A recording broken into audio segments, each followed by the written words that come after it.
Hi guys, welcome. This is your Sameer Kohli sir with another lecture of the topic called linear equations in two variables. Linear equations in two variables में इस lecture में we will solve the pair of linear equations by cross multiplication method. मुझे personally ये method कोई बहुत अच्छा नहीं लगता, मुझे नहीं अच्छा लगता, but मैं ऐसा बोलकर आपका मूड नहीं खराब कर रहा और आमतौर पे इसके ऊपर बेस्ड ज्यादा क्वेश्चंस आते भी नहीं है. बट थोड़ा सा इसको ध्यान से देख के चलना. मेरे सर पे इतने बाल भी नहीं है, बट थोड़ा सा ध्यान से देख के चलना. इसमें एक चीज का ध्यान रखना, a1x plus b1y is equals to c1 जो होता है, उस c1 को इधर ले आना, कांस्टेंट को इस तरफ ले आना. a2x plus b2y plus c2 is equals to 0. इसमें लीनियर इक्वेशन को सबसे पहले इस फॉर्म में लिखना. इस फॉर्म में नहीं लिखोगे तो भी आंसर आ जाएगा, बट थोड़ा सा इजी हो जाता है. अब हमारे पास एक लीनियर इक्वेशन ये दे रखी है, दूसरी ये दे रखी है. इसका सोल्यूशन कैसे निकालना है? इसका सोल्यूशन होता है x is equals to y is equals to 1. x is equals to y is equals to 1. x के नीचे इस तरफ चलो, b1 b2 और c1 c2. x के नीचे y वाला कोफिशिएंट और constant is equals to y के नीचे आगे चलो, c1 c2 और c1 c2 से आगे जाएंगे तो आ जाएगा a1 a2. और आगे चलो, कांस्टेंट जब आगे जाएगा तो इसके पास आ जाएगा 1 upon a1 a2 b1 b2. पहले ये चीज आराम से समझ लो ताकि आगे करा सकूं. पहले देख लो, x के नीचे आगे वाले दो कोफिशिएंट लिख दिए, y और कांस्टेंट. y के नीचे आगे वाले, y के आगे कांस्टेंट था और कांस्टेंट के आगे फिर दोबारा x था घूमकर, ये लिख दिया. अब अगर आप ध्यान से देखो इस एरो को, अगर आप इस एरो को देख रहे हो तो ये एरो अपर लेफ्ट से लोअर राइट आ रही है. इस एरो का मतलब है x1 अपॉन, ध्यान दीजिएगा, x1 अपॉन दिस, ऐसे x1 upon b1 c2 upper left से lower right minus b2 c1. ये ध्यान से देख लो, x upon b1 c2 minus b2 c1 is equals to y upon, फिर दोबारा कैसे आओगे, अपर लेफ्ट से लोअर राइट, अपर लेफ्ट से लोअर राइट क्या होगा, c1 a2 minus c2 a1, c1 a2 minus c2 a1 is equals to, फिर upper left से लोअर राइट आओगे तो बराबर हो जाएगा 1 upon a1 b2 minus a2 b1. पहले यहां तक लिख लो, फिर आगे चलेंगे, फिर आगे चलेंगे. तो अब बच्चा क्या करेगा, ये इसमें एक वेरिएबल है, इसमें एक वेरिएबल है और यहां पर सारे कांस्टेंट्स है. कांस्टेंट्स मतलब नंबर है.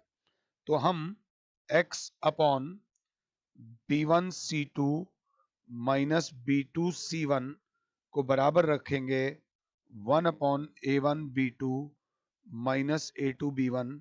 तो x की वैल्यू हो जाएगी b1 c2 minus b2 c1 upon a1 b2 minus a2 b1, a1 b2 minus a2 b1. मैंने x वाले को इसके बराबर रख दिया, वैसे ही y वाले को भी इसके बराबर रखेंगे. तो y अपॉन अगर साथ हो तो c1 a2 minus c2 a1 is equals to 1 upon a1 b2 minus a2 b1.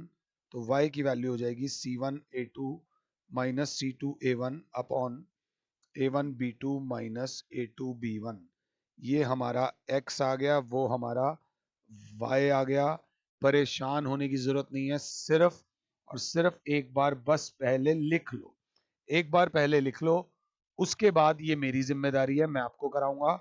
और अगर बहुत अच्छे बच्चे हो ना तो मुझे अभी के अभी पॉज करो और इसी एक्सप्रेशन को दो बार लिखकर जहां पढ़ते हो उसको सामने दीवार पे लगा लेना. सारी चीजें मैं दीवार पे लगाने को नहीं बोलता, कुछ चीजें दीवार पे लगाने को बोलता हूं, क्योंकि ये ना टॉपिक बंदा भूल जाता है. सपोज आपको वो कहता है solve by cross multiplication method. तो क्रॉस मल्टीप्लिकेशन मेथड में आराम से एक क्वेश्चन दे रखा है x plus y is equal to 7 और उसी के नीचे दिया हुआ है 5x plus 12y is equal to 7। अब जब हम इसको देखेंगे तो हम कहेंगे इसका थोड़ा सा मेक ओवर करेंगे। x plus y minus 7 is equal to 0, 5x plus 12y minus 7 is equal to 0।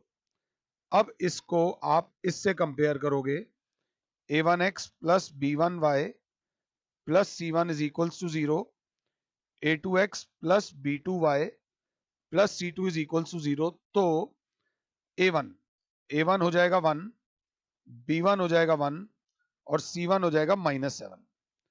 a2 हो जाएगा 5, b2 हो जाएगा 12 और c2 हो जाएगा माइनस 7।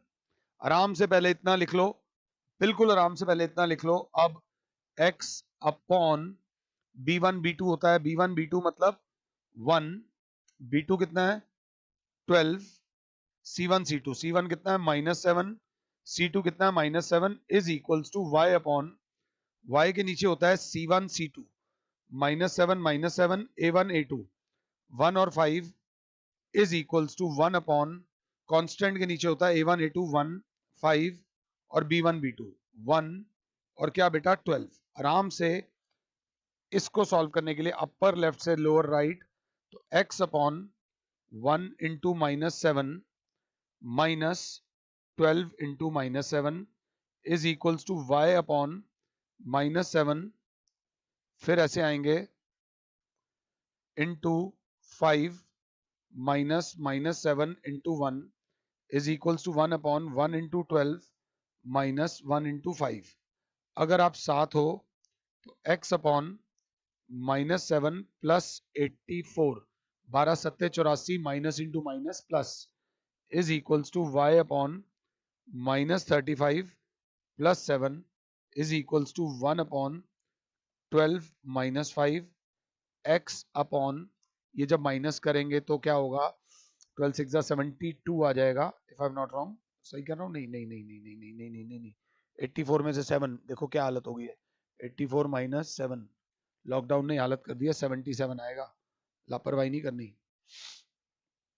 77 तो दैट इज हमारे पास जो आया वो आया 77 is equals to y upon minus 28 is equals to 1 upon 7 आएगा। अब क्लास क्या करेगी, इसको इसके बराबर रखेगी और इसको भी इसके बराबर रखेगी। तो x upon 77 is equals to 1 upon 7, तो x की वैल्यू आ जाएगी ये इधर जाकर 77 अपॉन 7 और y वाली वैल्यू क्या है y upon minus 28 is equals to 1 upon 7, तो y हो जाएगा माइनस 28 अपॉन 7। अभी स्टाइल मत मारना, y की वैल्यू माइनस 4 आ जाएगी, x की वैल्यू 7 1 जा 7 11 जा, x की वैल्यू 11 आ जाएगी, y की वैल्यू माइनस 4 आ जाएगी। x की वैल्यू 11 है, y की वैल्यू माइनस 4 है। अब एक रिक्वेस्ट है कि एक बार इस लेक्चर को शुरू से देख लो, शुरू से देख लो तो a1 a2 b1 b2 से थोड़ी दोस्ती हो जाएगी, थोड़ी सी दोस्ती हो जाएगी, अच्छा लगेगा। फिर इसमें मैं 2-4 क्वेश्चंस और कराऊंगा ताकि आपका कॉन्फिडेंस बढ़ जाए। दिस इज गुड, थोड़ा सा बस ध्यान देखते हुए चलना था और कुछ भी नहीं है। सेकेंड इक्वेशन दे रखी है 2x minus y minus 3 is equal to 0, 4x plus y minus 3 is equal to 0। ये ऑलरेडी इसमें कांस्टेंट इस तरफ आया हुआ है, प्लीज मुझे पॉज कर लो और खुद से करो। a1x plus b1y plus c1 is equal to 0, a2x plus b2y plus c2 is equal to 0। Worst case में a1 हो जाएगा 2, b1 हो जाएगा माइनस 1, c1 हो जाएगा माइनस 3, a2 हो जाएगा 4, b2 हो जाएगा 1 और c2 हो जाएगा माइनस 3। गलती हो सकती है, थोड़े पंगे ले रहा हूं। x अपॉन होता है b1 b2 c1 c2, y upon अगला होता है c1 c2 a1 a2, 1 upon होता है a1 a2 b1 b2। ऐसे भी लिख सकते हैं, अगर आपकी स्कूल की टीचर ऐसा लिखवाएंगी कोई प्रॉब्लम नहीं है। तो x upon b1 c2 minus b2 c1 is equals to y upon c1 a2 minus c2 a1 is equals to 1 upon a1 b2 minus a2 b1। अब वैल्यूज पुट करेंगे x upon b1 की value सही डालना, -1 into c2 is -3 minus b2 की value आ रही है 1 into c1 is -3। Calculation mistake हो सकती है, इसीलिए मैं इसको ज्यादा रिकमेंड नहीं करता। y अपॉन c1 की वैल्यू है -3, c1 a2 की वैल्यू है 4 माइनस c2 की वैल्यू है -3 इंटू a1 की वैल्यू है c2 a1 है ना, a1 की वैल्यू है 2 is equals to 1 upon a1 की वैल्यू है 2, b2 है 1 minus a2 that is 4 into b1 -1। तो x upon minus into minus +3 और ये minus into minus +3 is equals to y upon -12 +6 is equals to 1 upon 2 +4। तो x upon 6 is equals to y upon -6 is equals to 1 upon 6। अब हम क्या करेंगे, x upon 6 को बराबर रखेंगे 1 अपॉन 6 के, कोई दिक्कत नहीं, स्टाइल मारना है मार लो, x की वैल्यू आ गई 1। और वैसे ही y अपॉन -6 को बराबर रखेंगे 1 अपॉन 6 के, 6 से 6 कैंसिल हो जाएगा, y की वैल्यू आ जाएगी -1। x की वैल्यू आ गई 1 और y की वैल्यू आ गई -1। This is your cross multiplication method. बस गलती क्या होती है, कैलकुलेशन मिस्टेक हो सकती है, मेरे से भी हो सकती है, किसी से भी हो सकती है। 2x plus 3y is equals to 17, 3x minus 2y is equals to 6। आप कृपया करके सॉल्व कीजिए, दिस इज फॉर यू। इसमें x की वैल्यू आएगी 4 और y की वैल्यू आएगी 3। ये आप अपने आप से एक बार सॉल्व करना। उसके बाद एक और दे देता हूं अगले पेज पे, 2x plus y minus 35 is equals to 0, 3x plus 4y minus 65 is equals to 0। Calculation mistake हो सकती है, एक बार दोबारा चेक कर लेना अगर आंसर कभी ना आए। इसमें x की वैल्यू आ रही है 15 और y की वैल्यू आ रही है 5। अगर आप ये 4 क्वेश्चंस कर लेते हो तो आप अपने आप से बिल्कुल क्लियर हो जाओगे क्रॉस मल्टीप्लिकेशन मेथड में।